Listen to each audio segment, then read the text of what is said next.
اللہ اللہ اللہ اللہ اللہ الحمد للہ وکفی وسلام علی عبادہ الذین اصطفی اما بعد اعوذ باللہ من الشیطان الرجیم بسم اللہ الرحمن الرحیم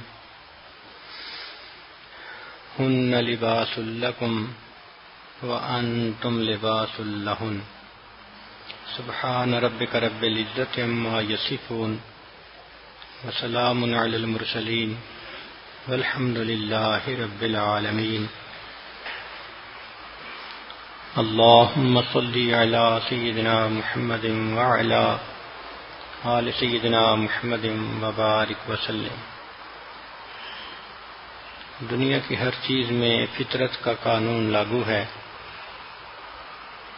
چنانچہ مالی جب کسی پودے کو لگاتا ہے تو وہ پودا اس مالی کو اپنی کیفیت بتا رہا ہوتا ہے، مگر اس کی لینگویج کو سمجھنے کی ضرورت ہوتی ہے۔ سمپٹمز ہوتے ہیں جو بتاتے ہیں کہ اس پودے کو کون سی بیماری ہے، اس کو نائٹروجن کی کمی ہے، فاسفورس کی کمی ہے، پوٹاشیم کی کمی ہے، مائکرو نیوٹرینٹس کی کمی ہے، اس کی جڑوں کو بیماری لگ گئی، پتوں پہ اٹیک ہوا، تو وہ پودا اپنے مالی کے ساتھ پوری گفتگو کر رہا ہوتا ہے۔ اس لیے جو سمجھدار ہوتے ہیں وہ پودے کو دیکھ کے بتا دیتے ہیں کہ یہ پودا سٹریس میں ہے اور اس کو فلاں چیز کی ضرورت ہے، اور اگر وہ دوائی استعمال کریں تو وہ پودا بالکل صحت مند ہیلدی پلانٹ بن جاتا ہے۔ اسی طرح جانور بھی انسان کو اپنے میسیجز دیتے ہیں، مگر ان کو سمجھنے کی ضرورت ہوتی ہے۔ جو لوگ درندوں کو پالتے ہیں وہ ان کے ایٹیچیوڈ کو سمجھتے ہیں کہ اس وقت یہ کیا چاہتا ہے۔ ہمیں اس کا تجربہ اس طرح ہوا کہ ایک مرتبہ ساؤتھ افریقہ میں سفر کر رہے تھے، تو جو گاڑی چلانے والے ساتھی تھے کہنے لگے کہ حضرت ہمارے پاس 2 گھنٹے فارغ ہیں اور بالکل ہم ایک ایسی جگہ سے گزر رہے ہیں جہاں وائٹ لائن کو پریزرو کیا جا رہا ہے، بریڈ کیا جا رہا ہے، تو اگر آپ ٹائم دیں تو آپ کو میں لائن دکھاؤں۔ ہم نے کہا بہت اچھا۔ چنانچہ اس نے گاڑی موڑی اور ہم 2 منٹ میں اس لائن پارک کے اندر پہنچ گئے۔ وہاں پہ انہوں نے وائٹ لائن رکھے ہوئے تھے، کوئی 85 کپلز تھے، اور بہت بڑے پیمانے پہ وہ اس کو بریڈ کرنے کے لیے کام کر رہے تھے۔ ان کے ہاں ایک ٹور ہوتا ہے وزٹرز کے لیے جس میں وہ اپنے لائنز دکھاتے ہیں۔ وہ قدرتاً اس وقت تیار تھا تو ہم بھی گاڑی میں بیٹھ گئے، کچھ وائٹ لوگ بھی بیٹھے ہوئے تھے۔ خیر جو ڈرائیور تھا وہ ایک انگریز تھا جس نے اپنی زندگی شیروں کے بریڈ کرنے میں لگا دی تھی۔ To cut the story short کہ وہ ہمیں ایک ایسے جگہ پر لے گیا جہاں فل گرون ایک لائن تھا اور لائنس تھی، دونوں کے درمیان کوئی 100 فٹ کا فاصلہ تھا۔ اس نے گاڑی جا کے اس طرح کھڑی کی کہ لائنس ایک طرف رہ گئی اور گاڑی کے دوسری طرف لائن تھا۔ لائن تقریباً کوئی 40 فٹ دور ہوگا۔ وہاں جا کے اس نے گاڑی بند کر دی تو ہم حیران ہوئے کہ اتنا قریب آ کے اس نے چلتی گاڑی کو بند کر دیا۔ پھر اس کے اوپر اس نے اگلا شیشہ جو تھا ونڈو گلاس وہ بھی نیچے کر دیا۔ حالانکہ دستور ہے کہ ایسے جنگلی جانوروں کے قریب ہوں تو ونڈو گلاس کبھی اوپن نہیں کرنا چاہیے۔ اس نے اس کو بھی اوپن کر دیا۔ اس پر اور زیادہ حیرت ہوئی پھر تیسرا کام اس نے یہ کیا کہ جو ڈرائیور سائڈ کا دروازہ تھا وہ بھی کھول دیا. جب کھولا تو میں نے محمد میاں سے کہا کہ لگتا ہے آج یہ اپنی بیوی سے لڑ کے آیا ہے. خیر ہم تو حیران ہی تھے کہ 40 فٹ کے فاصلے پہ شیر بیٹھا ہے اور اس نے اپنے پورے دروازے کو ہی کھول دیا. مگر عجیب بات کہ شیر جیسے تھا وہ ویسا ہی بیٹھا رہا. اب اس کے بعد یہ باہر نکل کے کھڑا ہو گیا. جب باہر نکل کے کھڑا ہوا تو سچی بات ہے کہ ہم بھی گھبرائے کہ بھئی آج کوئی مس ہیپ نہ ہو جائے. پھر اس کے بعد اس نے اپنی چابیاں جو تھیں گاڑی کی وہ گچھا نکال لیا اور اپنے ہاتھوں سے ان کو کھٹکھٹانے لگا. تو جب اس نے کھٹکھٹایا تو آواز آئی تو شیر نے ذرا آنکھ اٹھا کے اس طرف دیکھا جدھر سے آواز آئی تھی. پھر اس نے جب دوسری دفعہ کھٹکھٹایا تو شیر نے ہلکی سی آواز نکالی. اس پر یہ آدمی گاڑی میں بیٹھ گیا, شیشہ بھی بند کر لیا, گاڑی بھی سٹارٹ کر لی. کہنے لگا کہ میں آپ کے سامنے یہ بتانا چاہتا تھا کہ شیر کا ایک ایپٹیچیوڈ ہے, بیہیویئر ہے, اس کا ایک رد عمل ہوتا ہے. میں نے جا کے گاڑی کھڑی کی, شیر کو کوئی تھریٹ فیل نہیں ہوئی, وہ بیٹھا رہا. میں نے شیشہ اتارا, وہ بیٹھا رہا. میں نے دروازہ کھولا, وہ بیٹھا رہا. حتیٰ کہ میں نے باہر نکل کر چابی کھٹکھٹائی تو ہلکی سی آواز آئی تو اس نے فیل کیا کہ some thing is bothering me. تو اس نے اس وقت ادھر رخ کر کے دیکھا اور ہلکی سی آواز دی. اس آواز کا مطلب یہ تھا کہ ڈونٹ ڈسٹرب. اب اگر اس کے بعد دوبارہ میں کرتا تو شیر میری طرف متوجہ ہوتا اور حملہ ہی کر دیتا. تو میں چونکہ اس کی عادت کو سمجھتا ہوں اس لیے میں نے اس ریڈ زون سے پہلے گاڑی میں بیٹھ کے دروازہ بند کر لیا. یہاں تک تو ایک اچھی انفارمیشن تھی جو اس نے دے دی. پھر وہ کہنے لگا کہ دیکھیں میں نے یہ جو کچھ کیا یہ لائن کے ساتھ کیا ہے, جس کے اپنا ایک پروٹوکول ہوتا ہے. میں نے لائنس کے ساتھ ایسا نہیں کیا. ہم نے پوچھا کیوں؟ کہنے لگا کہ اس کا بیہیویئر انپریڈکٹیبل ہوتا ہے. یو نیور نو کہ وہ کیسے آگے ریئیکٹ کرے گی. جب اس نے یہ کہا تو جو وائٹ کپل بیٹھا ہوا تھا اس میں خامن نے اونچی آواز سے کہہ دیا کہ ویمنز آر انپریڈکٹیبل. بس یہ کہنا تھا کہ بیوی تو پھر شروع ہو گئی.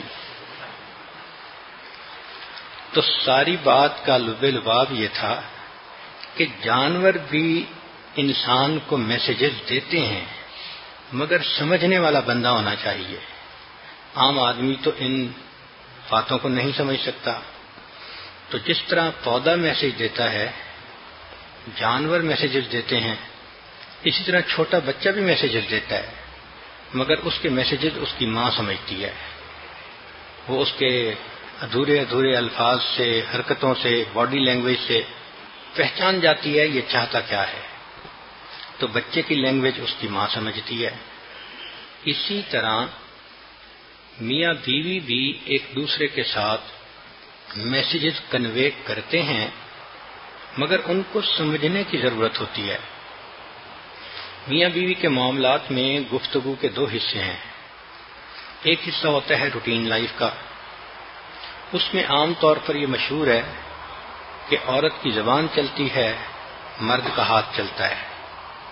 چنانچہ عام گھر کے کام کاج, گفتگو, اس میں عورت کلیئر لفظوں میں بات کرے گی, بار بار بات کرے گی اور بولتی رہے گی. مرد کا ایٹیچیوڈ اس معاملے میں عام طور پر یہی ہوتا ہے کہ وہ آدھی سنتا ہے, آدھی نہیں سنتا اور ہوں ہاں کر دیتا ہے. اور کبھی کوئی کنفلکٹ کنڈیشن ہو جس میں مرد کی غلطی ہو تو پھر تو مرد بس چپ کر کے بیٹھ جاتا ہے, بت بن کے بیٹھ جاتا ہے, سنتا ہی رہتا ہے. اور اس کے پاس ایک حل ہوتا ہے کہ جب بیوی خوب اپنی بات کر کے دل کا بھڑاس نکال لیتی ہے تو وہ پیار بھرا ہاتھ بڑھاتا ہے محبت سے بیوی کو دیکھتا ہے، ایسا جادو اللہ نے دے دیا ہے خاوند کو کہ بیوی کے سارے شکوے دور ہو جاتے ہیں۔ اسی کو تو پروین شاکر نے کہا تھا، میں سچ کہوں گی مگر پھر بھی ہار جاؤں گی، وہ جھوٹ بولے گا اور لاجواب کر دے گا، انا پرست ہے اتنا کہ بات سے پہلے وہ اٹھ کے بند میری ہر کتاب کر دے گا، وہ میرے ہاتھ کو پکڑے گا اتنی چاہت سے کہ لمس میرے بدن کو گلاب کر دے گا۔ تو یہ فطرت ہے مرد کی، بولتا کم ہے لیکن بس پیار بھری ایک نظر ڈال دی اور محبت سے کندھے پہ ہاتھ رکھ دیا، عورت کے شکوے ہی ختم ہو جاتے ہیں۔ ہاں، ایک ہے گفتگو کا وہ حصہ جو میاں بیوی کے آپس کے معاملات ہوتے ہیں، وہ ذرا سینسٹیو حصہ ہوتا ہے، اس میں اللہ رب العزت نے عورت کو حیا دی ہے۔ شریعت نے کہا الحیاء شعبۃ من الایمان، اور یہ ایک اچھی صفت ہے اور یہ عورت کے حسن میں اضافے کا سبب بنتی ہے۔ چنانچہ عورت کی طبیعت میں حیا کی وجہ سے عورت اپنا مدعا کلیئر لفظوں میں نہیں کہہ پاتی، پھر طبیعت کے اندر جھجک بھی ہوتی ہے، اور ہمارے حساب سے اس میں تیسری چیز کچھ ناز بھی ہوتا ہے کہ عورت یہ سوچتی ہے کہ خامد کا ذمہ داری ہے کہ وہ پیار سے دیکھے، پیار کرے، ہمیں زبان سے کہنا کیوں پڑے، کہہ کے اگر پیار لیا تو کیا لیا، تو کچھ ناز کا بھی مسئلہ ہوتا ہے۔ لہذا عورت اگر مرد کو میسج پاس بھی کرتی ہے تو اشارے کنائے میں کرتی ہے، الفاظوں میں لپٹا ہوا ہوتا ہے میسج۔ اب مرد یہ غلطی کرتا ہے کہ وہ اس کو ٹرانسلیٹ نہیں کرتا، وہ یہ سمجھنے کی کوشش نہیں کرتا کہ یہ چاہتی کیا ہے۔ چنانچہ بیوی چاہے گی کہ مرد مجھے اپنے قریب کرے تو آپ دیکھیں گے کہ وہ خوشی کا اظہار کرے گی، اچھی ڈش بنائی ہوگی، بہترین کپڑے پہنے ہوئے ہوں گے، مسکرا کے خاوند کا استقبال کرے گی۔ اب یہ سب علامات کنفرم کر رہی ہیں کہ یہ خاوند سے خصوصی وقت چاہتی ہے۔ مرد اس چیز کو اگنور کر دیتا ہے اور یہ چیز پھر ہارٹ برننگ کا سبب ہوتی ہے۔ چنانچہ مرد ہمیشہ دو لفظوں میں بات سمیٹے گا، عورت لمبی باتیں کرے گی۔ حدیث پاک سے بھی یہی ثابت ہوتا ہے۔ سیدہ عائشہ صدیقہ رضی اللہ تعالی عنہ، ان کی طبیعت میں کسی وقت تھوڑا ناراضگی کے آثار ہوتے تو نبی علیہ السلام فرماتے تھے اے منی سی عائشہ۔ تو اب یہ اسپیشل ایک لفظ تھا، کوڈ ورڈ تھا، جو بتا دیتا تھا کہ اس وقت خامن محبت بھری کیفیت سے کلام کر رہے ہیں۔ چنانچہ منی سی عائشہ کے الفاظ عائشہ صدیقہ عنہا کے دل پر ایسا اثر کرتے تھے کہ وہ ساری طبیعت میں انشراح آ جاتا تھا۔ چنانچہ حدیث پاک سے بھی ثابت ہوتا ہے کہ عورتوں کی گفتگو ہمیشہ الفاظ کے جامع میں چھپی ہوئی ہوتی ہے، اس کو ٹرانسلیٹ کرنا پڑتا ہے۔ چنانچہ بخاری شریف کی ایک روایت ہے جس کو حدیث ام زرع کہتے ہیں، اور یہ باب حسن المعاشرہ مع اہل کے اندر روایت کی گئی ہے۔ سیدہ صدیقہ رضی اللہ تعالی عنہا کو نبی علیہ الصلوۃ والسلام نے ایک مرتبہ 11 عورتوں کا قصہ سنایا۔ یہ مشہور حدیث مبارکہ ہے، اس پر مستقل کتابیں بھی لکھی گئیں اور محدثین نے اس میں خوب تفصیل سے کلام کیا ہے، مگر آج کی اس مجلس کے متعلق چونکہ اس میں سبق ہیں، اس لیے یہ عاجز مختصر الفاظ میں اس حدیث پاک سے کچھ باتیں کہے گا۔ ذرا غور کیجئے کہ اللہ کے محبوب صلی اللہ علیہ وسلم اپنی بیوی کو سمجھانے کے لیے 11 عورتوں کا جو قصہ سنا رہے ہیں تو اس میں کوئی حکمت ہوگی۔ چنانچہ عائشہ صدیقہ رضی اللہ عنہا نے فرمایا کہ ایک جگہ پانی بھرنے کے لیے 11 عورتیں جمع ہوئیں اور انہوں نے آپس میں یہ بات طے کر لی کہ آج ہر عورت اپنے خامند کے بارے میں صاف صاف لفظوں میں سب کچھ بتائے گی۔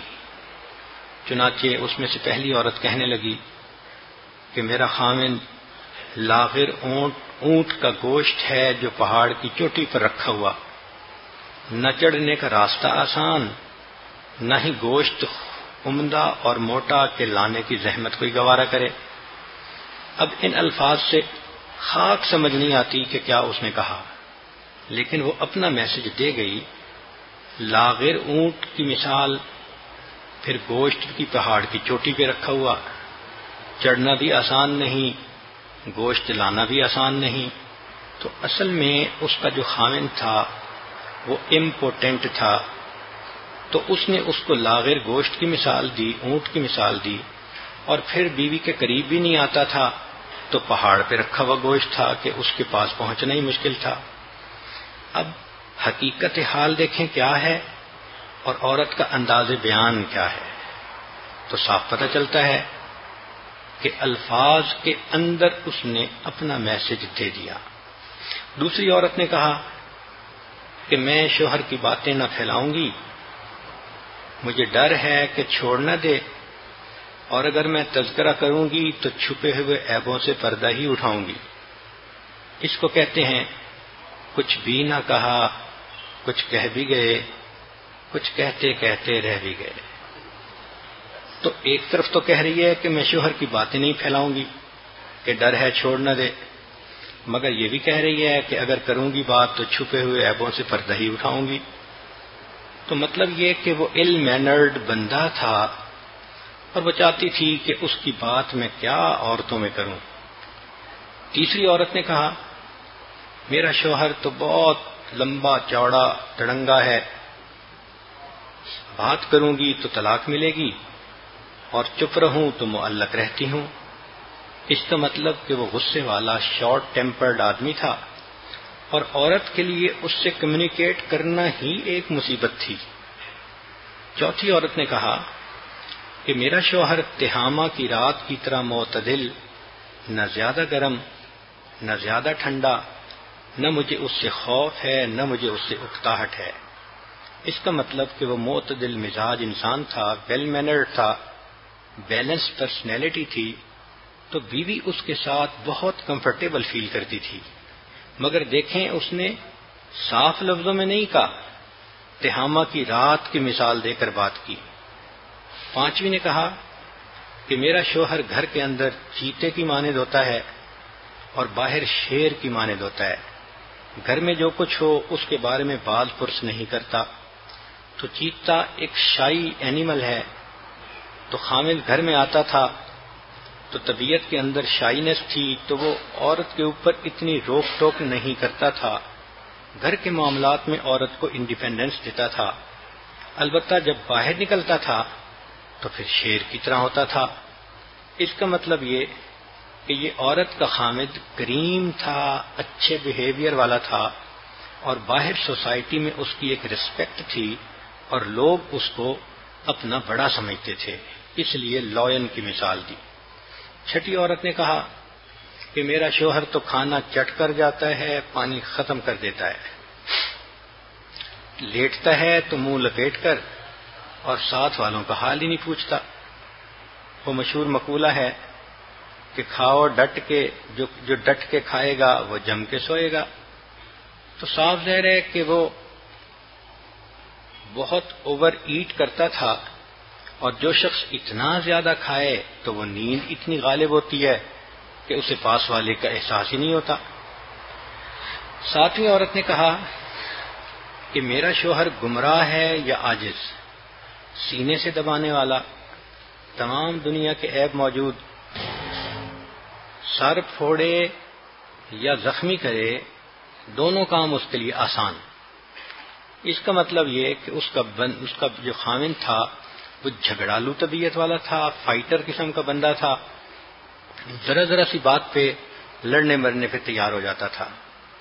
آٹھویں عورت نے کہا کہ میرا شوہر خرگوش کو چھونے کی طرح نرم ہے اور زرنب گھاس کی طرح خوشبودار ہے۔ اب اس نے خاوند کو دیکھو کس طرح ڈسکرائب کیا کہ خرگوش چھونے کی طرح نرم ہے اور زرنب گھاس کی طرح خوشبودار ہے۔ اس کا مطلب یہ کہ اس کا خامند گڈ لکنگ بھی ہوگا، سافٹ ہارٹڈ بھی ہوگا اور اٹریکٹو بھی ہوگا۔ جادو ہے صنم تیری آنکھوں میں، خوشبو ہے پیا تیری سانسوں میں۔ اب اس نے پوری صورتحال کو ایک نرم پیارے خرگوش کے ساتھ مثال دے کر سمجھایا۔ نویں عورت نے کہا کہ میرا شوہر تو اونچے ستونوں والا، لمبی نیام والا، بہت سخی، اس کا گھر دار المشورہ۔ یوں لگتا ہے کہ اس کا خامند کوئی سوشلی ایکٹیو انسان تھا جس کے گھر پر لوگ آتے تھے اور آپس کے معاملات طے ہوتے تھے، سلو ہوتی تھی، ڈسکشنز ہوتی تھیں، تو اس نے اپنے خامند کو اس طرح سے ڈسکرائب کیا۔ 10ویں عورت نے کہا کہ میرے شوہر کا نام مالک، تمام ذہنی تعریفوں سے بلند و بالا، یعنی میں اس کی تعریف ہی نہیں کر سکتی، وہ اتنا اچھا انسان، اونٹ تھان پر زیادہ چراگاہ میں کم۔ اس کا مطلب یہ کہ فیلڈ میں جانور تھوڑے ہوتے ہیں اور گھر میں جو قربانی کے لیے بندھے ہوتے ہیں وہ زیادہ ہوتے ہیں، اور قربانی کے لیے جو بندھے ہوتے ہیں وہ اس لیے کہ مہمانوں کی آمد و رفت زیادہ ہوتی ہے، تو باجے کی آواز سن کر اونٹ ذبح ہونے کے لیے تیار ہو جاتے ہیں۔ یعنی ان کے ہاں دستور تھا کہ جب مہمان آتا تھا تو ایک باجے کی آواز وہ بجا دیتے تھے، تو جو لوگ تھے ان کو پتا ہوتا تھا کہ اب جانور کو ذبح کیا جائے گا، تو وہ قریب آتے تھے۔ یہ خامند ویل بیہیوڈ تھا اور یہ گڈ ہوسٹ تھا، مہمان نواز انسان تھا، اللہ نے دسترخوان بڑھا دیا تھا، تو عورت نے اس کی ان الفاظ میں ڈسکرپشن بتائی۔ پھر 11ویں عورت نے کہا کہ میرے شوہر کا نام ابو ذرا، اس نے میرے کان زیور سے بوجھل کر دیے، یعنی سونے سے مجھے لاد دیا، اور میرے پاؤں چربی سے موٹے ہو گئے، یعنی کھانے پینے کی فراوانی تھی۔ اتنا پیار دیا کہ میں نہال غریب گھرانے سے لایا اور امیر گھرانے میں بسایا۔ کام کرنے والے سب کے سب گھر میں موجود، نوکر چاکر۔ میں بولتی تو روک ٹوک نہیں تھی، میں سوتی تھی تو صبح کر دیتی تھی۔ یعنی اس نے مجھے پوری محبت کے ساتھ سہولت کی زندگی میں رکھا ہوا تھا۔ میں اپنی نیند پوری کرتی تھی، نہ مجھے گھر کے کاموں کی کوئی ایسی مصیبت تھی، اس نے مجھے اتنے پیار سے رکھا تھا۔ پانی پیتی تھی تو سہولت و اطمینان سے۔ پھر جو اس کے دوسرے گھر والے تھے وہ بھی اچھے تھے، چنانچہ ابو ذرا کی ماں بہت خوبیوں والی، گھر کشادہ، توشہ دان بھرا رہتا تھا، یعنی گھر میں کھانے پینے کا را میٹیریل خوب ہوتا تھا۔ پھر ابو ذرا کے بیٹے کی کیا تعریف کروں، یعنی جو بیٹا تھا میرا وہ بھی بہت پیارا، سونے کی جگہ کھجور کا 2 شاخہ، یعنی چھریرا بدن، بکری کے 4 ماہ کے بچے کے دودھ سے پیٹ بھر جاتا، یعنی کم خوراک تھا۔ ابو ذرا کی بیٹی کی خوبیاں کیا گنواؤں، باپ کی فرما بردار، صحت مند کہ چادر اس کے جسم سے بھر جائے، اپنی سوکن کے لیے حسد اور غصے کا باعث، یعنی وہ خوبصورت بھی تھی اور خوبصیرت بھی تھی۔ اللہ رب العزت نے ان کو اتنی اچھی بیٹی دی تھی۔ ابو ذرا کی کنیز بھی بہت اچھی، نہ باتوں کو پھیلانے والی، نہ رکھی ہوئی چیزوں سے کچھ نکالنے والی، یعنی نہ چوری کرتی تھی، نہ باتوں کو لوگوں تک پہنچاتی تھی، نہ ہی گھر کو گھاس پھوس سے بھرنے والی، یعنی گھر کو گندا بھی نہیں رکھتی تھی، صاف رکھتی تھی۔ ابو ذرا ایک دن گھر سے نکلا، دودھ بلونے کا وقت تھا جانوروں کے پاس جانے کے لیے۔ اس نے ایک عورت کو دیکھا جس نے 2 بچوں کو اٹھا کے سینے سے لگایا ہوا تھا۔ اس کو وہ عورت پسند آ گئی، چنانچہ اس نے مجھے طلاق دے دی اور اس عورت سے نکاح کر دیا۔ میں نے اس کے بعد ایک شریف آدمی سے نکاح کیا جو تیز گھوڑوں پہ سوار ہوتا تھا، ہاتھ میں نیزہ رکھتا تھا۔ وہ میرے لیے بہت سے مویشی لایا اور ہر ایک میں سے ایک ایک جوڑا لیا اور کہا کہ ذرا خود بھی اس میں سے کھاؤ اور اپنے عزیز و اقارب کو بھی کھلاؤ۔ جو کچھ اس نے مجھے دیا اگر میں سب جمع کروں تو ابو ذرا کے سب سے چھوٹے برتن کے برابر بھی نہیں ہو سکتا۔ نبی علیہ الصلوۃ والسلام نے یہ واقعہ سنا کر فرمایا کہ عائشہ، میں تمہارے لیے ایسا ہوں جیسا ام زرع کے لیے ابو زرع تھا. فرق یہ ہے کہ ابو زرع نے طلاق دے دی تھی، میں تمہیں طلاق نہیں دوں گا. اب ذرا غور کیجئے کہ اس میں سے دو باتیں سامنے آتی ہیں. ایک تو یہ کہ عورت جب بھی بات کرے گی وہ ہمیشہ اشاروں کنایوں میں کرے گی. یہ مرد کی ریسپانسبلٹی ہوتی ہے کہ وہ اس کو سرفس پہ الفاظ کے معنی نہ لے بلکہ ان کو ٹرانسلیٹ کرنے کی کوشش کرے، مدعا سمجھنے کی کوشش کرے، اس میں چھپے ہوئے میسج کو جاننے کی کوشش کرے. اکثر مرد یہاں کوتاہی کرتے ہیں اور ہم نے دیکھا کہ یہی چیز بالآخر ذہنی انتشار کا سبب ہوتی ہے اور گھروں کے اندر پھر آپس میں جھگڑے اور مس انڈرسٹینڈنگز ہو جاتی ہیں. دوسری بات یہ کہ عورت کو ایشورنس چاہیے ہوتی ہے کہ میرا خامند مجھ سے خوش ہے، مجھے چھوڑے گا نہیں، مجھے تنہا نہیں کرے گا، میرا گھر نہیں اجڑے گا. تو دیکھیں اللہ کے پیارے حبیب صلی اللہ علیہ وسلم نے سیدہ عائشہ صدیقہ رضی اللہ تعالیٰ عنہ کو ری ایشور کیا کہ دیکھو اس نے طلاق دی تھی، میں تمہیں طلاق نہیں دوں گا. جتنا وہ اپنے بیوی کے لیے اچھا تھا کہ بیوی تعریفیں کرتے نہیں تھک رہی، میں اس سے بھی زیادہ تمہارے لیے اچھا ہوں. سبحان اللہ، اللہ کی شان کہ اللہ کے پیارے حبیب صلی اللہ علیہ وسلم نے زندگی کی ان باریکیوں میں بھی ہمیں رہنمائی دی، راستہ دکھا دیا کہ لوگو اگر تم جھگڑوں سے بچنا چاہتے ہو، پریشانیوں سے بچنا چاہتے ہو، محبت پیار سے میاں بیوی بن کر رہنا چاہتے ہو تو تمہیں اپنی بیوی کی گفتگو کو توجہ سے سننا پڑے گا، اس کے صحیح مفہوم کو سمجھنا پڑے گا. اب ذرا میاں بیوی اگر فرض کرو قریب ہیں اور بیوی کہہ دیتی ہے مجھے ڈر لگ رہا ہے، تو یہ تو اب خامند کو سمجھنا چاہیے نا کہ ڈر لگنے سے وہ چاہتی کیا ہے. یا وہ کہہ رہی ہے جی مجھے سردی لگ رہی ہے، تو وہ میسج پاس آن کر رہی ہے. یہ بہت بڑی کوتاہی ہے مردوں کی کہ عورت کی بات کو آدھی توجہ سے بھی نہیں سنتے، اور یہی چیز پھر عورت کے لیے ہارڈ بننے کا سبب بنتی ہے. نبی علیہ الصلوۃ والسلام کی مبارک زندگی کو دیکھیے. آپ صلی اللہ علیہ وسلم نے ارشاد فرمایا عائشہ مجھے تمہاری ناراضگی کا اور خوشی کا پتہ چل جاتا ہے. اے اللہ کے حبیب صلی اللہ علیہ وسلم کیسے چلتا ہے؟ نبی اسلام نے فرمایا جب تم مجھ سے خوش ہوتی ہو تو بات کرتے ہوئے قسم اٹھاتی ہو ورب محمد، اور جب تمہارے دل میں کوئی گرانی ہوتی ہے تو رب ابراہیم کی قسم کھاتی ہو. تو عائشہ صدیقہ عنہا مسکرا کر کہنے لگی اے اللہ کے حبیب صلی اللہ علیہ وسلم آپ کا نام لینا چھوڑتی ہوں، آپ کو تو نہیں نہ چھوڑتی میں. تو معلوم ہوا کہ اللہ کے پیارے حبیب صلی اللہ علیہ وسلم کی اتنی گہری نظر تھی کہ بیوی کے ایک لفظ کے اوپر بھی نظر تھی اور اس لفظ کے بدلنے کا میسج آپ نے ریسیو فرما لیا. سبحان اللہ. اگر خامند بیوی کو ایسی توجہ دے تو گھر میں کیوں جھگڑے ہوں گے؟ آج تو باتیں ایک دوسرے سے کرتے ہیں ادھورے من کے ساتھ، ادھوری توجہ کے ساتھ، ایک دوسرے کی باتوں کو مس انڈرسٹینڈ کرتے ہیں. نہ بیوی بری ہوتی ہے نہ خامند برا ہوتا ہے، بیوی بھی دیندار خامند بھی دیندار، مگر مس کمیونیکیشن کی وجہ سے، مس انڈرسٹینڈنگ کی وجہ سے یہ چیز پھر جھگڑے کا باعث بن جاتی ہے. چنانچہ اس پوائنٹ کو بہت اچھی طرح سمجھنے کی ضرورت ہے. مس انڈرسٹینڈ کرنے سے تو پھر تماشے ہوتے ہیں.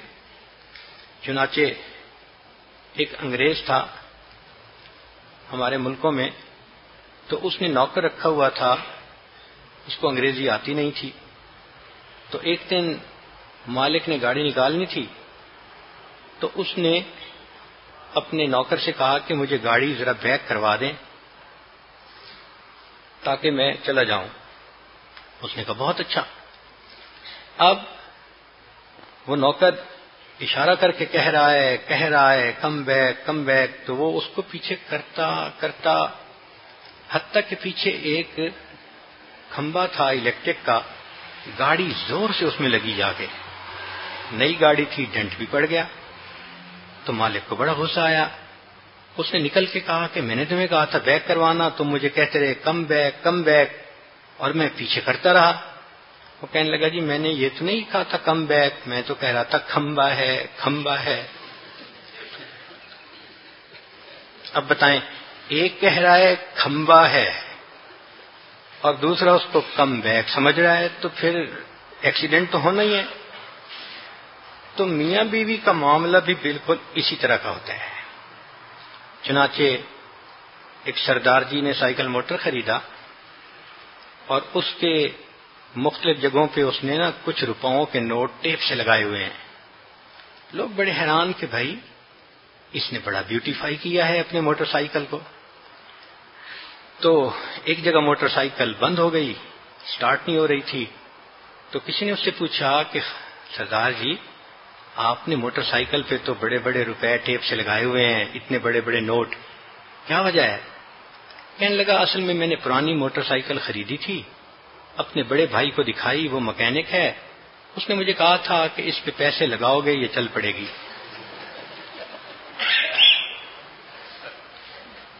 اب بھائی کے کہنے کا مقصد کیا تھا اور اس نے پیسے اس کی باڈی کے اوپر لگا دیے، تو مس انڈرسٹینڈنگ ہو گئی نا۔ چنانچہ ایک صاحب کے ایک بیٹا ہوا تو اس نے ماشاءاللہ کراچی بھیج دیا رشتہ داروں کے پاس کہ جی آپ اس کی ذرا کیئر ٹیکنگ کریں۔ دوسرا ہوا تو اس کو فیصل آباد بھیج دیا، پھر تیسرا ہوا تو اس کو پنڈی بھیج دیا۔ تو اس سے کسی دوست نے پوچھا کہ یار مسئلہ کیا ہے، اللہ نے تمہیں 3 بیٹے دیے اور تینوں کو تم نے اتنے دور دور بھیج دیا، اپنے پاس کیوں نہیں رکھا؟ کہنے لگا اصل میں وہ ڈاکٹر کے پاس میاں بیوی ہم گئے تھے تو ڈاکٹر نے کہا تھا بچوں میں فاصلہ رکھنا۔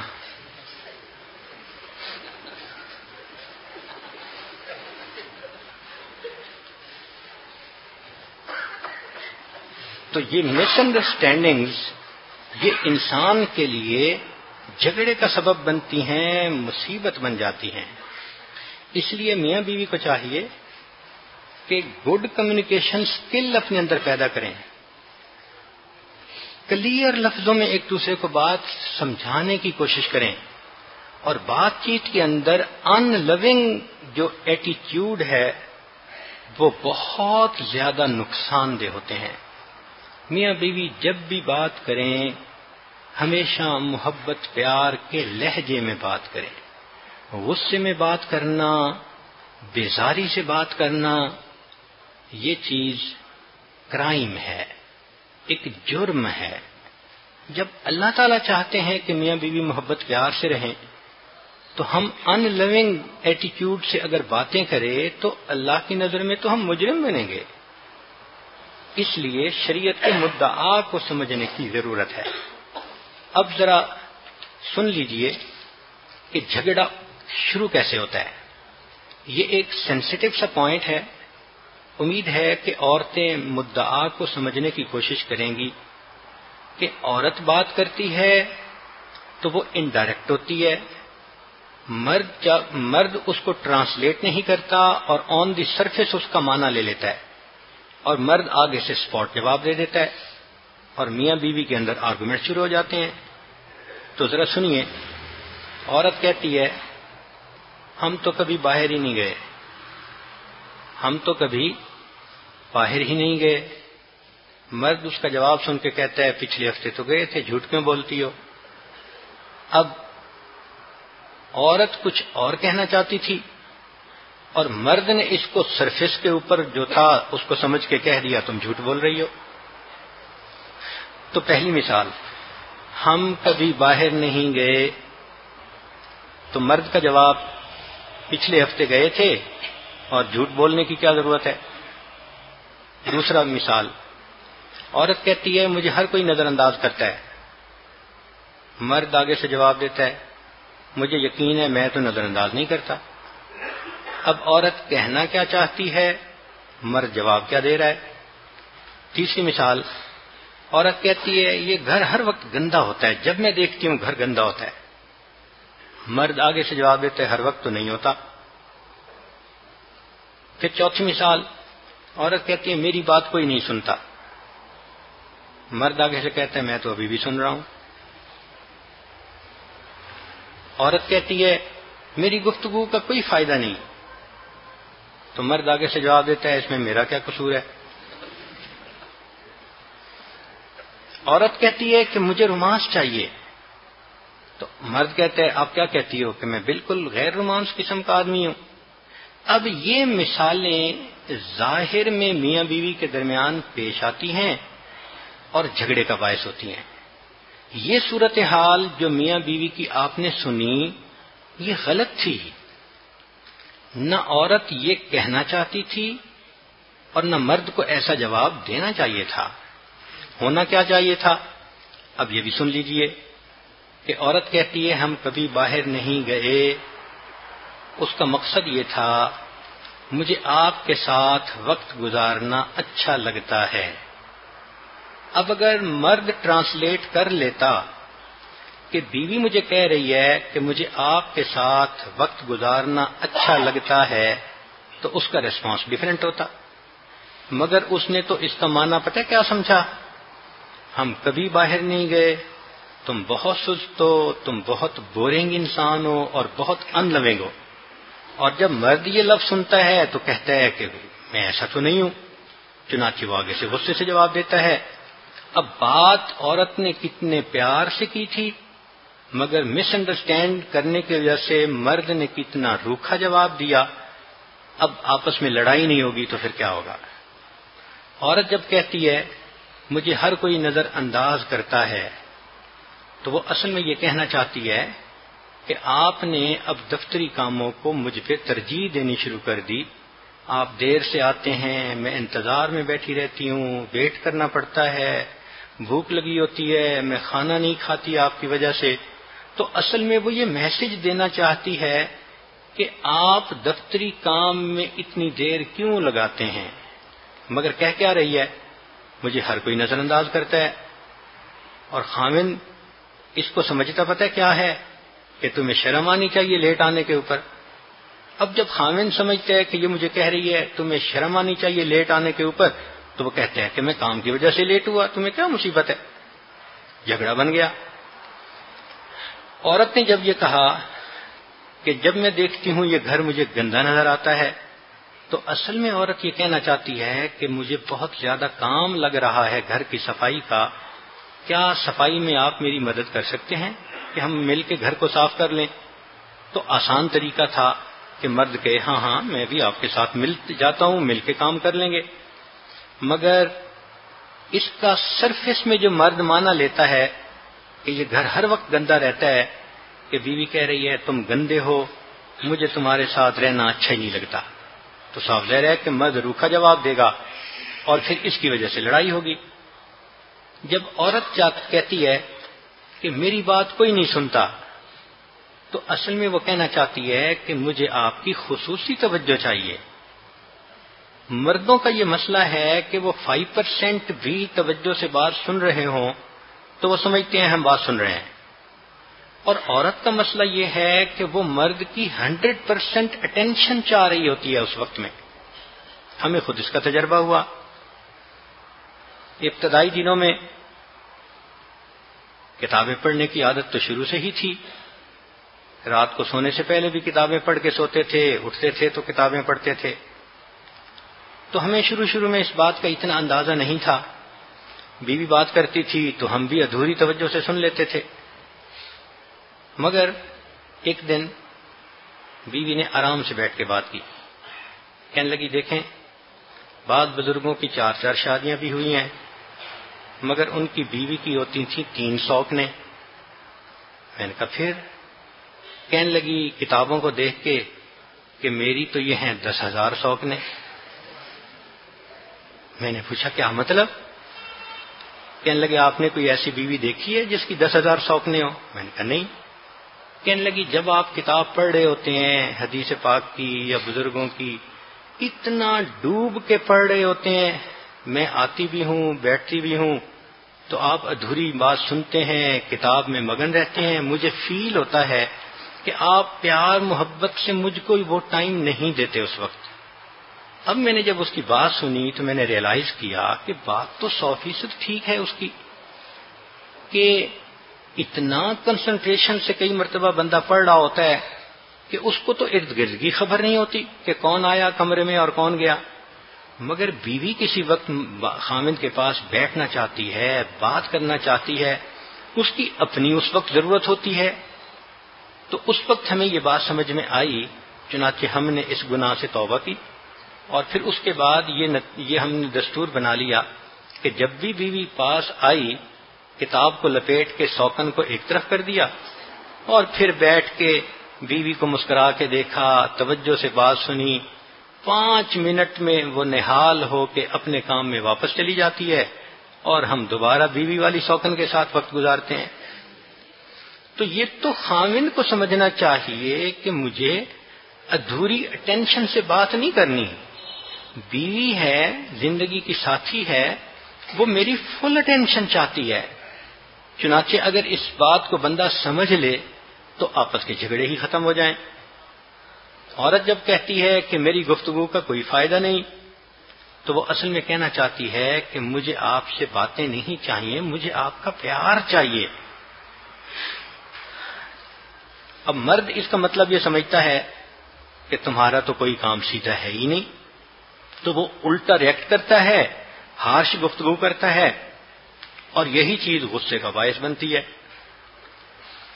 عورت جب کہتی ہے کہ مجھے آپ کے ساتھ محبت کا وقت چاہیے، تو وہ اصل میں کہہ رہی ہوتی ہے کہ آپ مصروف رہتے ہیں، میں آپ کو مس کرتی ہوں۔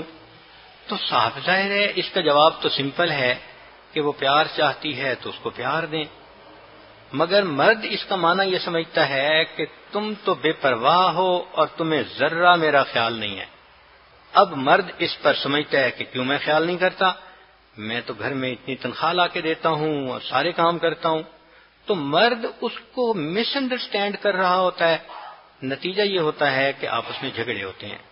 تو اس معاملے میں مردوں کو امپروو کرنے کی ضرورت ہے کہ وہ عورت کی بات کو پہلے تو پوری توجہ کے ساتھ سنیں اور پھر اس کا مدعا سمجھنے کی کوشش کریں کہ وہ چاہتی کیا ہے۔ جو کفار مرد عورتیں ہوتے ہیں ان میں نہ حیا نہ شرم، اگر خامد 19 ہوتا ہے تو بیوی 20 ہوتی ہے، ایک سے بڑھ کے ایک بے حیا۔ مگر مسلمان گھرانوں میں تو شرم اور حیا اور جھجک اور یہ چیز پسندیدہ چیز ہے، تو عورت ذرا بات کرتی ہے تو اشاروں کنایوں میں کرتی ہے۔ تو یہ ایک پوائنٹ آج کی گفتگو میں سمجھنے کا ہے کہ مرد اور عورت ڈفرینٹ لینگویجز بولتے ہیں۔ مرد سرفیس پہ اوپر الفاظ میں باتیں کر رہا ہوتا ہے اور عورت الفاظ کے جامے میں لپٹ کر اپنے جذبات پہنچا رہی ہوتی ہے۔ اب لینگویج کو ٹرانسلیٹ کر کے بیوی کا مدعا سمجھنا یہ مرد کی ذمہ داری ہوتی ہے۔ اگر ہم اپنے اس اسکل کو امپروو کر لیں تو مجھے نہیں لگتا کہ نیک میاں بیوی اس کے بعد پھر ایک دوسرے کے ساتھ جھگڑیں گے۔ ہاں ایک چیز اور بھی ہے کہ مرد اور عورت کی چونکہ شخصیتیں مختلف ہیں تو ان کا سٹریس ریسپانس بھی ڈیفرنٹ ہوتا ہے۔ چنانچہ مرد پہ جب کوئی غم آتا ہے، پریشانی آتی ہے، تو مرد اس وقت تنہائی پسند بن جاتا ہے۔ یہ مرد کی فطرت ہے اور عورتیں اس چیز کو اچھی طرح سمجھیں۔ کاروبار میں نقصان ہو جائے گا، کسی بندے کے ساتھ جھگڑا ہو جائے گا، یا کوئی کنٹینر پھنس گیا، یا کوئی اور پریشانی آ گئی، تو مرد کی پریشانی کی علامت یہ کہ مرد تنہائی پسند ہو جاتا ہے، مرد اس وقت خاموش ہو جاتا ہے، مرد اس وقت الگ رہنا چاہتا ہے۔ اور حدیث پاک سے بھی یہ چیز ثابت ہوتی ہے۔ نبی علیہ الصلوۃ والسلام کی جب عمر مبارک 40 سال کی ہو گئی تو آپ دیکھتے کہ لوگ بتوں کو سجدے کر رہے ہیں، ایک دوسرے کے حقوق پامال کر رہے ہیں، آپ کا دل بہت دکھتا تھا۔ پھر کیا ہوا؟ ثم حبب الیہ الخلاء، اللہ کے پیارے حبیب صلی اللہ علیہ وسلم کو تنہائی اچھی لگتی تھی، آپ تنہائی میں جاتے تھے، اللہ توبہ کرتے تھے، اللہ کی طرف دھیان کرتے تھے، فکر کرتے تھے، سوچ کرتے تھے، اور اس سے آپ کو سکون ملتا تھا۔ چنانچہ ایک مرتبہ حدیث مبارکہ میں تذکرہ ہے 6 جہنمی عورتوں کا۔ تو حدیث پاک میں آیا کہ نبی علیہ السلام 3 دن الگ رہے، نہ کسی سے گفتگو فرماتے تھے، نہ کوئی بات کا زیادہ جواب دیتے تھے، بس خاموش، آنکھوں سے آنسو، غمزدہ کیفیت۔ جب 3 دن گزر گئے تو پھر حضرت علی لانو، سیدنا عمر لانو حاضر خدمت ہوئے، اے اللہ کے حبیب صلی اللہ علیہ وسلم، آپ کے غم کی یہ حالت دیکھی نہیں جاتی، آپ بتائیں تو صحیح کیا ہوا۔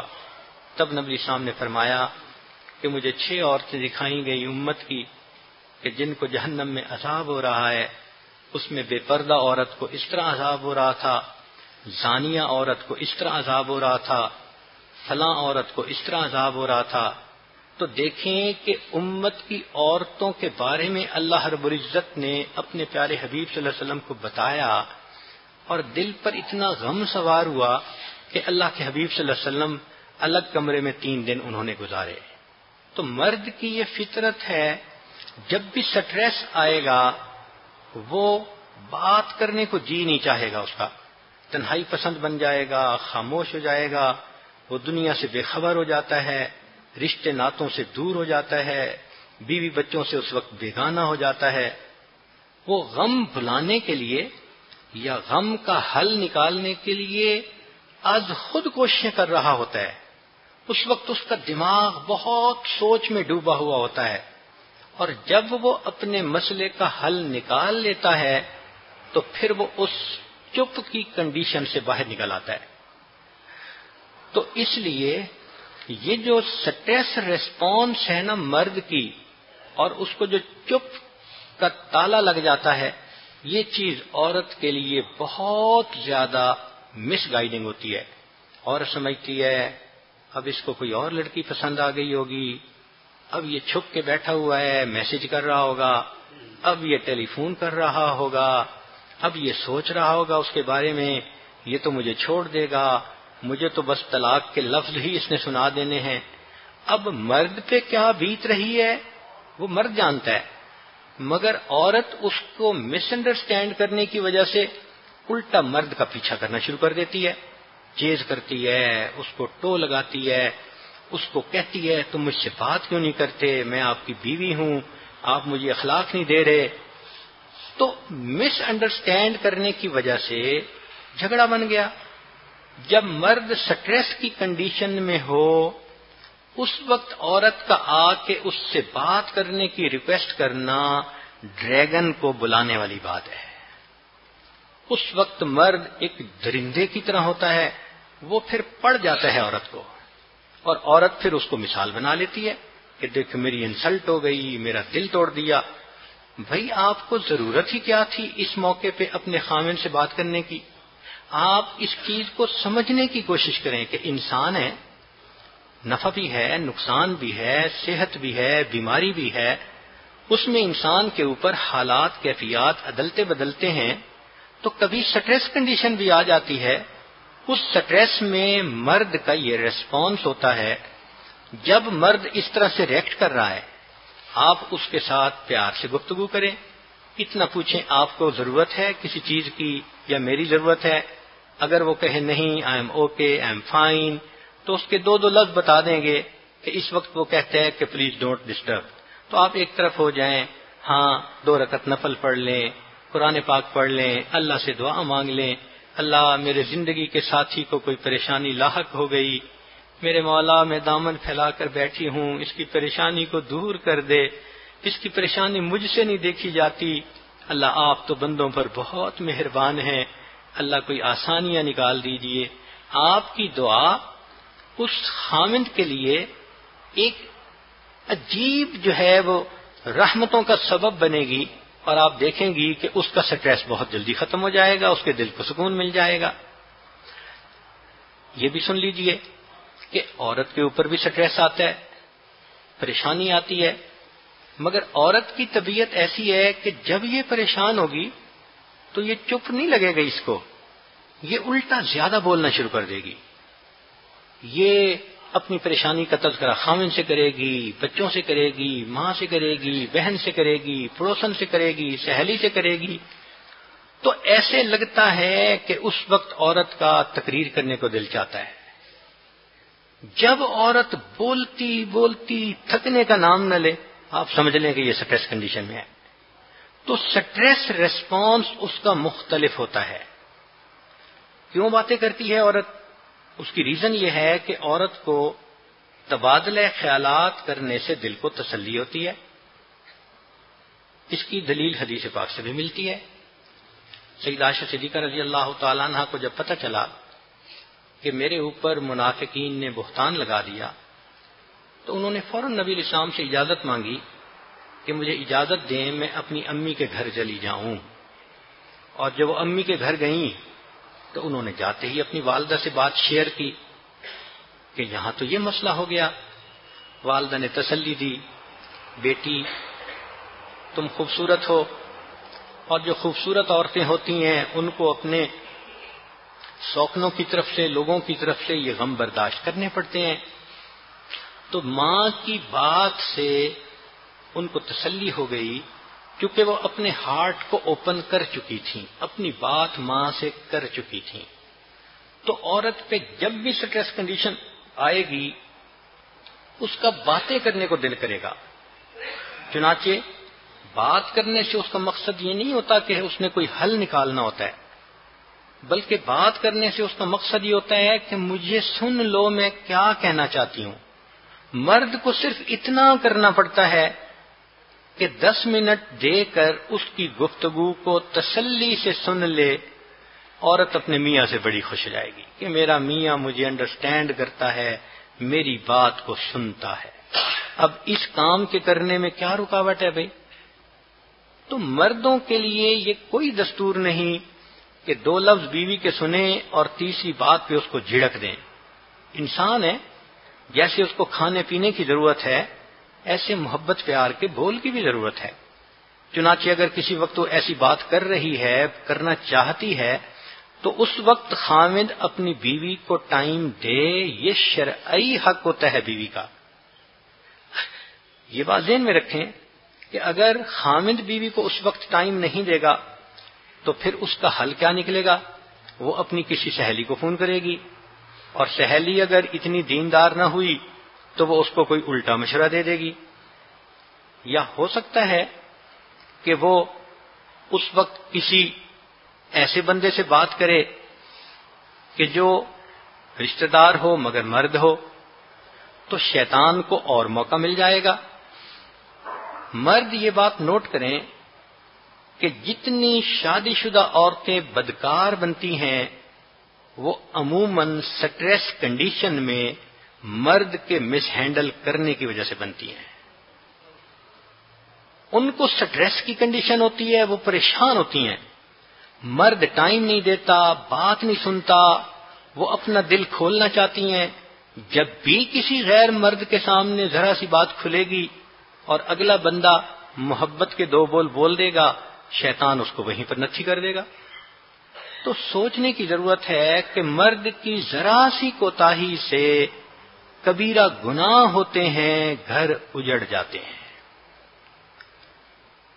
اس لیے میاں بیوی دونوں ایک دوسرے کی سٹریس کنڈیشن کو سمجھنے کی کوشش کریں تاکہ اس سٹریس میں سے اس کو نکالنا، غم میں سے نکالنا، یہ ایک دوسرے کا شرعی حق ہوتا ہے۔ شریعت نے تو یہاں تک کہا کہ جو انسان کسی دوسرے مسلمان کے دل کو اچانک خوشی پہنچا دیتا ہے، اللہ اس کی پچھلی زندگی کے سب گناہوں کو معاف کر دیتا ہے۔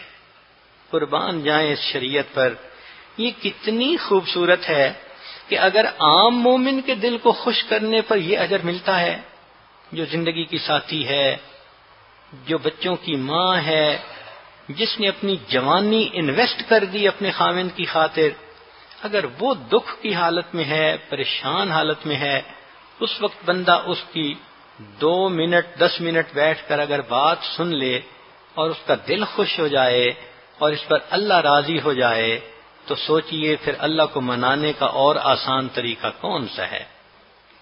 ہم جہاں شریعت کو اگنور کرتے ہیں وہیں اپنے لیے گڑھے کھود لیتے ہیں، پھر اس کا ریفلیکشن ہوتا ہے ہماری زندگیوں میں، جھگڑے ہوتے ہیں، گھر ٹوٹتے ہیں، طلاقیں ہوتی ہیں، بدمزگیاں ہوتی ہیں۔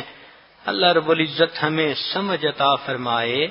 چنانچہ آج کی محفل میں 3 باتیں سمجھانے کی کوشش کی گئی۔ ایک تو یہ کہ عورت بات کرتی ہے تو ہمیشہ الفاظ کے اندر چھپا ہوا معنی سمجھنا پڑتا ہے، یہ مرد کی ذمہ داری ہوتی ہے کہ اس کو سمجھے۔ عورت کو بھی چاہیے کہ اگر مرد پوری توجہ سے بات نہیں سن رہا تو کلیئر لفظوں میں اس کو بتا دے کہ جی میں یہ چاہتی ہوں، تاکہ آپ کو آپ کا مقصود مل جائے۔ دونوں طرف سے کوشش ہونی چاہیے۔ دوسری بات یہ کہ سٹریس کنڈیشن میں اگر مرد کسی وقت خاموشی اختیار کر جاتا ہے، عورت کو قطعاً گھبرانے کی ضرورت نہیں، اس لیے کہ جیسے ہی اس نے اپنی پریشانی کا کوئی حل ڈھونڈا یا اس کے ذہن سے غم کی کیفیت ختم ہوئی، وہ فوراً واپس آئے گا اور اسی محبت سے آئے گا جس محبت سے پہلے وہ بیوی کے ساتھ ملتا تھا۔ مرد کی محبت میں فرق نہیں پڑتا، صرف غم کی کنڈیشن میں وہ اس وقت وہ کہتا ہے کہ مجھے تنہائی چاہیے، تو آپ پریشان نہ ہوا کریں، ٹینشن نہ لیا کریں، مرد کو تھوڑا سا ٹائم دے دیا کریں۔ جو آج 2 لفظوں میں بات کر رہا ہے وہ 1 دن کے بعد مسکراتا ہوا پھول کا تحفہ لے کے آئے گا اور آپ کو کہے گا how are you, I miss you, I love you, اتنی سی بات ہوتی ہے۔ تو آپ تھوڑا سا وقت اس کو سٹریس کنڈیشن سے نکلنے کے لیے دیا کریں اور پھر اللہ سے دعا مانگا کریں کہ اللہ اس کے لیے ان غموں سے نکلنا آسان کر دے۔ مرد کو چاہیے کہ عورت اگر کسی وقت اس سے ٹائم مانگے، مجھے آپ سے بات کرنی ہے، مجھے آپ سے ایک بات شیئر کرنی ہے، تو اس کو معمولی نہ سمجھے۔ جب عورت یہ کہہ رہی ہوتی ہے اس کا مطلب کہ اس کا دل پریشان ہوتا ہے، وہ کچھ کہنا چاہتی ہے، اس کو سکون نہیں، اطمینان نہیں، اس کو چین نہیں آ رہا۔ اب اگر وہ اس کنڈیشن کو میاں کو نہیں بتائے گی تو کس کو بتائے گی؟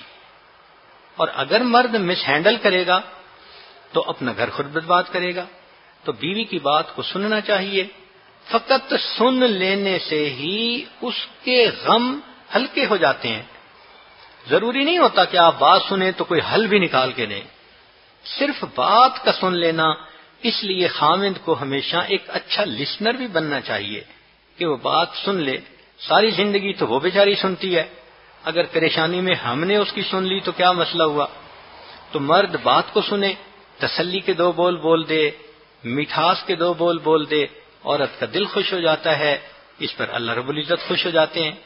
چنانچہ یہ 3 باتیں اگر ہم سمجھ لیں تو ہم اپنے گھر کی صورتحال میں جھگڑے کی کنڈیشن پیدا نہیں ہونے دیں گے۔ اللہ تعالیٰ ان جھگڑوں سے ہمیں نجات عطا فرمائے، محبت سکون کی زندگی نصیب فرمائے اور ہمیں اپنی زندگی اپنی رضا کے مطابق گزارنے کی توفیق عطا فرمائے۔ وآخر دعوانا ان الحمد للہ رب العالمین۔ بسم اللہ الرحمن الرحیم۔ اللهم صل على سيدنا محمد وعلى آل سيدنا محمد وبارك وسلم۔ لا أحصي ثناء عليك أنت كما أثنيت على نفسك، رب اغفر وارحم وأنت خير الراحمين۔ لا إله إلا الله الحليم الكريم، سبحان رب العرش العظيم، والحمد لله رب العالمين۔ نسألك موجبات رحمتك وعزائم مغفرتك والغنيمة من كل بر والسلامة من كل اسم۔ لا تدع لنا ذنبا إلا غفرته ولا هما إلا فرجته ولا حاجة هي لك رضا إلا قضيتها یا ارحم الراحمین یا ارحم الراحمین۔ پیارے اللہ، ہم ظاہر میں آپ کے بندے اور بندیاں ہیں، حقیقت میں نہایت گندے ہیں۔ اللہ ہماری گندگیوں کو دور فرما، ہمیں اپنی بندگی کا سلیقہ عطا فرما، شرمندگی والے کاموں سے ہماری حفاظت فرما، برے دن سے، بری بات سے، بری رات سے، برے انجام سے ہماری حفاظت فرما، سوء خاتمہ سے ہماری حفاظت فرما۔ آنے والی زندگی کو گزری زندگی کا کفارہ بنا، آنے والے ایام کو گزرے ایام سے بہتر بنا۔ پیارے اللہ، جو درس اس وقت دیا گیا، رب کریم اس کے منشے اور حقیقت کو سمجھنے کی توفیق عطا فرما، عمل کی توفیق عطا فرما۔ یا اللہ، ہم ایسے جاہل اور ایسے نکمے، ہم تو بندوں کی زبان بھی نہیں سمجھ سکتے، یا اللہ آپ کے اشارات کو کیا سمجھیں گے؟ رب کریم ہمیں ایسے فہم کامل عطا فرما۔ یا اللہ، ہم آپ کے منشے کو بھی سمجھ کر عمل کرنے والے اور زندگی گزارنے والے بنے، اور بندوں کے اشارات و کنایات کو سمجھنے والا بھی بنا دیجیے، اور یا اللہ اس پر عمل کرنے والا بنا دیجیے. یا اللہ ان چیزوں کی علم نہ ہونے کی وجہ سے، سمجھ نہ ہونے کی وجہ سے یا اللہ ہم نے اپنی پھول جیسی زندگی کو کانٹے جیسا بنا دیا ہے. یا اللہ جنت جیسی زندگی کو جہنم کا نمونہ بنا دیا ہے. پیارے اللہ ان باتوں کو سمجھ کر اگر ہم عمل کرتے تو ہمارے گھر کب کے جنت بن چکے ہوتے. یا اللہ کب کی ہماری ویران زندگی پربہار زندگی بن چکی ہوتی. رب کریم سمجھا دیجیے، رب کریم سمجھا دیجیے اور عمل کی توفیق عطا فرما دیجیے. رب کریم ہماری زندگی بنا دیجیے. یا اللہ ہمیں بندگی کا ڈھنگ عطا فرما دیجیے. پیارے اللہ زندگی کا قیمتی حصہ آپ کی نافرمانیوں میں گزر گیا اور اب نہیں پتا زندگی کی شام کس گلی میں ہوتی ہے اور کس حال میں ہوتی ہے. اللہ جی معاف کر دیجیے، معاف کر دیجیے، معاف کر دیجیے. اپنی سچی محبت عطا فرما دیجیے. اللہ اپنا قرب خاص عطا فرما دیجیے. یا اللہ آپ کی محبت مل جائے گی تو یا اللہ بندوں کی محبت بھی مل جائے گی. یا اللہ جب آپ محبت کرنے والے ہوں گے تو بندے بھی محبت کرنے والے بن جائیں گے. رب کریم اپنی سچی محبت عطا فرما، اپنا سچا عشق عطا فرما، سچی ولایت عطا فرما، سچے یقین عطا فرما، مقام احسان عطا فرما. رب کریم ہماری کمی کوتاہیوں کو ہمارے اوپر کھول دیجیے. یا اللہ ان کی اصلاح کی توفیق دے دیجیے. رب کریم ہماری برائیوں کو ہم پر واضح فرما دیجیے. یا اللہ کمی کوتاہیوں کو دور کرنے کی توفیق دے دیجیے. یا اللہ اچھی زندگی گزارنے کا ڈھنگ دے دیجیے، اچھی زندگی گزارنے کا سلیقہ دے دیجیے. پیارے اللہ رمضان مبارک کا قیمتی عشرہ یا اللہ نکل چلا، ہاتھوں سے نکل گیا. یا اللہ کچھ بھی تو نہ کر سکے، یا اللہ کچھ بھی تو نہ مانگ سکے. رب کریم تلافی فرما دیجیے. یا اللہ جو دن گنتی کے بچے ہوئے ہیں رب کریم اس میں کچھ مانگنے کچھ کرنے کی توفیق عطا فرما دیجیے. یا اللہ زندگی کے بدلنے کے فیصلے فرما دیجیے. یا اللہ زندگی کے بدلنے کے فیصلے فرما دیجیے. یا اللہ پوری دنیا ان تعلیمات سے ناشنا ہونے کی وجہ سے اللہ روکھی ہے اور زندگی بالکل پھیکی ہے. رب کریم ان تعلیمات کو عام فرما دیجیے، ان تعلیمات کو عام فرما دیجیے اور عمل کی توفیق عطا فرما دیجیے. یا اللہ حضرت والا کی عمر میں برکت عطا فرما، صحت میں برکت عطا فرما، تندرستی میں برکت عطا فرما. یا اللہ منصوبوں میں برکت عطا فرما. یا اللہ عملوں میں برکت عطا فرما. یا اللہ جو سوچے ہوئے کام ہے اللہ میں برکت عطا فرما. یا اللہ ان کی تکمیل فرما دیجیے. یا اللہ ان کی تکمیل فرما دیجیے. یا اللہ ہمیں ایسا بننے کی توفیق دے دیجیے وہ جیسا ہمیں دیکھنا چاہتے ہیں. رب کریم ہماری ایسی تربیت فرما دیجیے جیسی وہ فرمانا چاہتے ہیں. پیارے اللہ بگڑے ہوئے ہیں سدھار دیجیے، بگڑے ہوئے ہیں سدھار دیجیے، بکھرے ہوئے ہیں جمع فرما دیجیے، منتشر ہیں بکھرے ہوئے ہیں اللہ جمع فرما دیجیے. رحمت کا معاملہ فرما دیجیے، عافیت کا معاملہ فرما دیجیے. یا اللہ دور بیٹھی پردے میں جو خواتین ان باتوں کو سن رہی تھی یا اللہ جو ان دعاؤں پر آمین کہہ رہی ہیں یا اللہ ان کے نہا خانے میں دل میں نہ جانے کسی نیک تمنائیں اور خواہشات ہیں یا اللہ عافیت کے ساتھ پوری فرما دیجیے. یا اللہ جس طرح سے وہ مستور ہیں، جس طرح سے وہ چھپی ہوئی ہیں یا اللہ ان کے دل کی تمنائیں بھی ہمیشہ چھپی ہوئی ہوتی ہیں. یا اللہ کون سننے والا ہے ان کو. رب کریم شوہروں کا تو وہ حال ہے جو سنایا گیا، ایک بات کہنا چاہتی ہیں ابھی پوری بھی نہیں ہوتی کہ جھڑک دیا جاتا ہے. رب کریم دل کی تمناؤں کو آپ پورا فرما دیجیے، دل کی نیک خواہشات کو آپ پورا فرما دیجیے. یا اللہ اچھی زندگی گزارنے کی توفیق دے دیجیے. رب کریم جو مانگ عطا فرما، جو مانگنے سے رہ گئے وہ بھی عطا فرما. اللہ جی مانگنا نہیں آتا بن مانگے عطا فرما، مانگنے کا ڈھنگ و سلیقہ عطا فرما. وصلی اللہ تعالی علی خیر خلقہ محمد و آلہ و اصحابہ اجمعین برحمتک یا ارحم الراحمین.